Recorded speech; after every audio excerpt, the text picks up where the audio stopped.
water problems are concerned, of course, these are universal.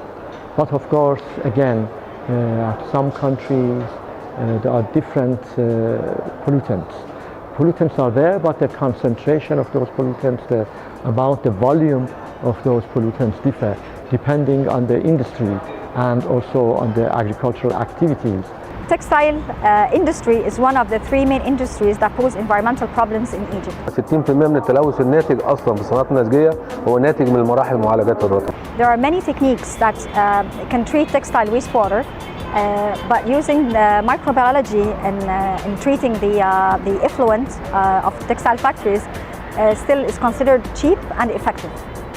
With microbial fuel cells, we're talking about the interface between bacterial organisms, microbes, and electricity, while treating wastewater.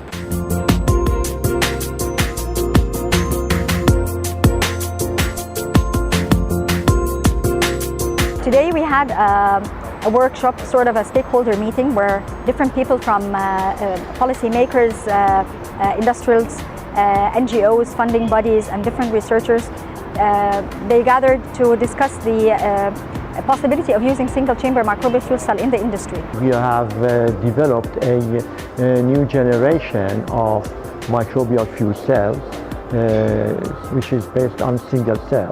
Initially, we're working on a small-scale reactor, and it looks a little bit of a reactor. I'll have some pictures for you later, maybe. And we feed in the wastewater. It passes over a bacterial biofilm.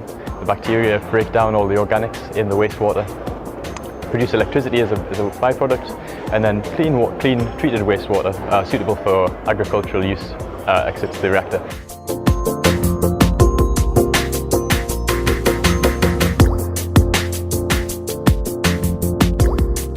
The technology that we're promoting is single-chamber microbial fuel cells, and they have so many benefits. So you can upscale them. They produce minimal carbon dioxide, minimal sludge. They don't consume energy. On the other hand, they can produce energy.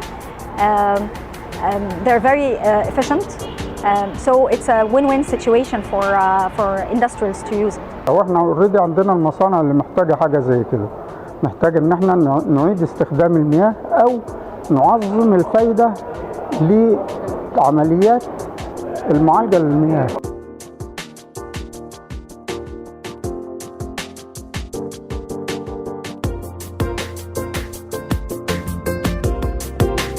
The project should end with a lab prototype, and we will study how we can how we can transform this lab prototype into a field prototype. And in later stages, after testing in field, and it can be translated after that or transformed after that into commercial product, but through different channels. البرودكت اللي طالع is very interesting وممكن يدخل مرحلة بروتوتايب احنا نفندها علشان نفاليديت بقى ان there is a real need للماركت ده وان فعلا ممكن الاندستري textile industry تستخدمها ولا لا. This project is funded equally by the British Council and the Science and Technology Development Fund in Egypt. This project is also creating a collaboration between Egypt and UK in the scientific and innovation field. And this collaboration is not only for this research, it is now going beyond this research between the Atomic Authority, between Westminster University, and now Tunisia on board.